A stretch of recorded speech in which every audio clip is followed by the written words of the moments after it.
I think it's important to talk about some of these other Republican members of Congress who have enabled this to happen in the first place. People like Kevin McCarthy, people like the National Republican Congressional Committee Chairman Tom Emmer, people like Congressman Scott Perry from Pennsylvania, someone who there is an entire chapter about Scott Perry in the Senate Judiciary Committee report about January 6th, the planning into it. You got Republican donors who funded this thing, who also fund Republican members of Congress. I mean, there is so much here that needs to be investigated because the reality is, and this is a scary thing, the enemy truly is within.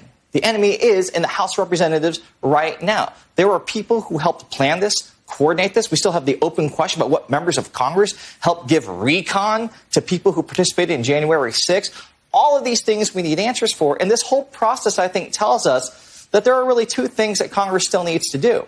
Number one, they need to act on new enforcement authority. They need to give themselves the tools to enforce their oversight in real time. They need to pass something that gives them fast-track authority with the courts. And number two, there's something called inherent contempt, where they could throw Steve Bannon in jail right now and force him to sit there until he provides the documents, the emails, and the testimony. He might get criminal contempt, and he might end up being prosecuted, but that still doesn't mean we're going to get any information from him at the end of the day. I want a process that ensures that we get the information because we need to know what went into January 6th if we're going to have any chance of avoiding another one. Indeed.